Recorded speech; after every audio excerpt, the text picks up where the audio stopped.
America ಅಧ್ಯಕ್ಷ Donald ಟ್ರಂಪ್ಗೆ big shock ಕೊಟ್ಟ ಮೋದಿ. ನಾನೇ ಕಿಂಗು ಅಂತ ಮೆರೆದಿದ್ದ ದೊಡ್ಡಣ್ಣನ ಸೊಕ್ಕಡಗಿಸಿದ ಭಾರತಕ್ಕೆ 100% ಟ್ಯಾಕ್ಸ್ ವಿಧಿಸಿ ಸುಂಕ ಸಮರ ಸಾರಿತ್ತು ಅಮೆರಿಕ. ಸೋಕಾಲ್ಡ್ ವಿಶ್ವದ ದೊಡ್ಡಣ್ಣನಿಗೆ ಬುಟ್ಟಿ ನೋಡಿಕೊಳ್ಳುವಂತಹ ಆನ್ಸರ್ ಕೊಟ್ಟಿದೆ ಇದೀಗ. ಐತಿಹಾಸಿಕ ಮುಕ್ತ ವ್ಯಾಪಾರಕ್ಕೆ ಭಾರತ, ಯುರೋಪ್ ಒಪ್ಪಿಗೆ ಸೂಚಿಸಿದ್ದಾವೆ. ಬ್ರಿಕ್ಸ್ ಒಕ್ಕೂಟ ರಾಷ್ಟ್ರಗಳ ನಂತರ ಅಮೆರಿಕಾಗೆ ಮತ್ತೊಂದು ದುಸ್ವಪ್ನ ಅಂತಾನೆ ಹೇಳ್ಬೋದು. ಭಾರತದ 93% ಉತ್ಪನ್ನಗಳಿಗೆ ಯುರೋಪ್ನಲ್ಲಿ ಶೂನ್ಯ ತೆರಿಗೆ. ಪರ್ಯಾಯ ಮಾರುಕಟ್ಟೆ ಸ್ಥಾಪನೆಗೆ ಪ್ರಧಾನಿ ಮೋದಿ 8ನೇ ಡೀಲ್ ಅನ್ನು ನಡೆಸಿದ್ದಾರೆ. Mother of all deals Bharat, EU ಒಪ್ಪಿಗೆ ಸೂಚಿಸಿದ್ದಾವೆ. 18 ವರ್ಷಗಳಿಂದ ಕುಂಟುತ್ತಾ ಸಾಗಿದ್ದಂತಹ ಒಪ್ಪಂದಕ್ಕೆ ಕ್ಷಿಪ್ರ ವೇಗ ಸಿಕ್ಕಿದೆ. ಭಾರತಕ್ಕೆ ಅಮೆರಿಕ ಹೊರತಾದ ಹೊಸ ಮಾರುಕಟ್ಟೆ ಸೃಷ್ಟಿಯಾಗ್ಬಿಟ್ಟಿದೆ. ವಾರ್ಷಿಕ 12 ಲಕ್ಷ ಕೋಟಿ ರೂಪಾಯಿ ವಹಿವಾಟನ್ನು ನಡೆಸುವಂತಹ ಗುರಿಯನ್ನು ಹೊಂದಲಾಗಿದೆ. ಯುರೋಪ್ನ 27 ದೇಶಗಳಿಗೆ ಭಾರತದ ಉತ್ಪನ್ನಗಳು ರಫ್ತಾಗ್ತವೆ. ರಷ್ಯಾ ತೈಲ ಖರೀದಿ, ಗ್ರೀನ್ಲ್ಯಾಂಡ್ ವಶ ವಿಷಯದಲ್ಲಿ ಭಾರತ ಹಾಗೂ ಐರೋಪ್ಯ ದೇಶಗಳ ಮೇಲೆ ಅಮೆರಿಕ ಅಧ್ಯಕ್ಷ ಡೊನಾಲ್ಡ್ ಟ್ರಂಪ್ ಟ್ಯಾಕ್ಸ್ ಸಮರವನ್ನು ಶುರು ಮಾಡಿಬಿಟ್ಟಿದ್ರು. ಈ ಟ್ಯಾಕ್ಸ್ ಸಮರಕ್ಕೆ ಸೆಡ್ಡು ಹೊಡೆಯುವ ರೀತಿ ಭಾರತ ಮತ್ತು ಯುರೋಪಿಯನ್ ಒಕ್ಕೂಟ ಮಂಗಳವಾರ ಅಂದ್ರೆ ನಿನ್ನೆ ಒಂದು ಹೊಸ ಡೀಲ್ಗೆ ಒಪ್ಪಂದ ಅಂತಿಮಗೊಳಿಸಿದ್ದಾವೆ. 18 ವರ್ಷಗಳಿಂದ ಕುಂಟುತ್ತಾ ಸಾಗಿದ್ದಂತಹ ಒಪ್ಪಂದ ಕ್ಷಿಪ್ರ ವೇಗದಲ್ಲಿ ಕಾರ್ಯರೂಪಕ್ಕೆ ಬರುವಲ್ಲಿ ಅಧ್ಯಕ್ಷ ಟ್ರಂಪ್ಗೆ ತಿರುಗೇಟಿನ ಉದ್ದೇಶವೂ ಇದೆ ಅಂತ ಹೇಳಿ ಹಲವಾರು ಜಾಗತಿಕ ರಾಜಕೀಯ ವಿಶ್ಲೇಷಕರು ವಿಶ್ಲೇಷಣೆಯನ್ನ ಮಾಡಿದ್ದಾರೆ. ಅಮೆರಿಕ ಹೊರತುಪಡಿಸಿ ಉಭಯ ಬಣಗಳಿಗೂ ಸಹ ಪರ್ಯಾಯ ಮಾರುಕಟ್ಟೆ ಸೃಷ್ಟಿಸುವಂತಹ ಈ ಒಪ್ಪಂದ ಮದರ್ ಆಫ್ ಆಲ್ ಡೀಲ್ಸ್ ಅಂತ ಹೇಳಿ ಬಣ್ಣಿಸಲಾಗ್ತಾ ಇದೆ.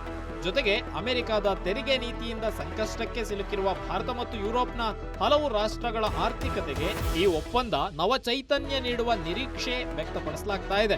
ದೆಹಲಿಯಲ್ಲಿ ನಡೆದಂತಹ ಭಾರತ ಮತ್ತು ಯುರೋಪ್ನ ಯೂನಿಯನ್ ಶೃಂಗದಲ್ಲಿ ಮಂಗಳವಾರ ಪ್ರಧಾನಿ ನರೇಂದ್ರ ಮೋದಿ ಅಂದ್ರೆ ನಿನ್ನೆ ಮತ್ತೆ ಐರೋಪ್ಯ ಒಕ್ಕೂಟದ ಇಬ್ಬರು ಮುಖ್ಯಸ್ಥರ ಸಮ್ಮುಖದಲ್ಲಿ ಈ ಕುರಿತು ಅಧಿಕೃತವಾಗಿ ಘೋಷಣೆ ಮಾಡಲಾಗಿದೆ. ಹಾಗಾದ್ರೆ ಏನಿದು ವ್ಯಾಪಾರ ಒಪ್ಪಂದ ಅನ್ನೋದನ್ನ ನೋಡೋದಾದ್ರೆ, ಪರಸ್ಪರ ಎರಡು ದೇಶಗಳು ಆಮದು ಸುಂಕ ರಹಿತವಾಗಿ ಅಥವಾ ಕಡಿಮೆ ಆಮದು ಸುಂಕ ತೆರಿಗೆ ಅಂದ್ರೆ ಅತ್ಯಂತ ಲೋಯೆಸ್ಟ್ ಟ್ಯಾಕ್ಸ್ ನಲ್ಲಿ ತಮ್ಮ ಎರಡು ವಸ್ತುಗಳನ್ನ ಆಮದು ಅಥವಾ ರಫ್ತು ಮಾಡಿಕೊಳ್ಳುವುದಕ್ಕೆ ಮುಕ್ತ ವ್ಯಾಪಾರ ಒಪ್ಪಂದ ಇದು ಅಂತ ಹೇಳಿ ಹೇಳಲಾಗ್ತಾ ಇದೆ.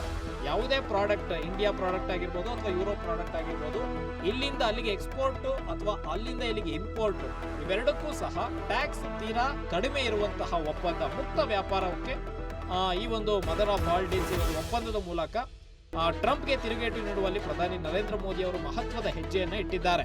ಈ ಒಂದು ಒಪ್ಪಂದದ ಪ್ರಕಾರ 12 ಲಕ್ಷ ಕೋಟಿ ರೂಪಾಯಿ ಭಾರತ ಮತ್ತು ಯುರೋಪಿಯನ್ ಒಕ್ಕೂಟ ದೇಶಗಳಲ್ಲಿ ನಡೆಯುವಂತಹ ವಾರ್ಷಿಕ ವಹಿವಾಟು 12 ಲಕ್ಷ ಕೋಟಿ ರೂಪಾಯಿ ಅಂತ ಹೇಳಿ ಅಂದಾಜು ಮಾಡಲಾಗ್ತಾ ಇದೆ.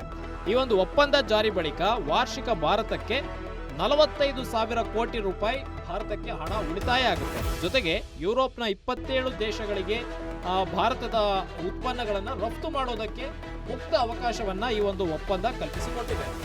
ಜೊತೆಗೆ 200 ಕೋಟಿ ಜನರ ಈ ಒಂದು ಒಪ್ಪಂದದಿಂದ 28 ದೇಶಗಳ 200 ಕೋಟಿ ಜನರ ಮೇಲೆ ಪರಿಣಾಮ ಬೀರುತ್ತೆ. ಇದು ಅಂದ್ರೆ ಅವರ ಪ್ರಾಡಕ್ಟ್ಸ್ಗೆ ಟ್ಯಾಕ್ಸ್ ಫ್ರೀ ಆಗೋದ್ರಿಂದ ಏನು ಮುಕ್ತ ವ್ಯಾಪಾರ ಎಕ್ಸ್ಚೇಂಜ್ ಅಲ್ಲಿ ವ್ಯಾಪಾರ ಬೇಗ ಕ್ಷಿಪ್ರವಾಗಿ ವ್ಯಾಪಾರಕ್ಕೆ ಸಲ್ಲಿಸಲಾಗುತ್ತೆ. ಅಲ್ಲಿಂದ ಇಲ್ಲಿ ಭಾರತಕ್ಕೆ ಬರ್ತವೆ, ಭಾರತದ ಉತ್ಪನ್ನಗಳು ಯುರೋಪ್ನ ಕಂಟ್ರಿಗಳಲ್ಲಿ ವ್ಯಾಪಾರ ಆಗ್ತವೆ. ಹೀಗಾಗಿ 200 ಕೋಟಿ ಜನರ ಮೇಲೆ ಈ ಒಂದು ಒಪ್ಪಂದದಿಂದ ಪರಿಣಾಮ ಬೀರುತ್ತೆ ಅಂತ ಹೇಳಿ ಅಂದಾಜು ಮಾಡಲಾಗ್ತಾ ಇದೆ.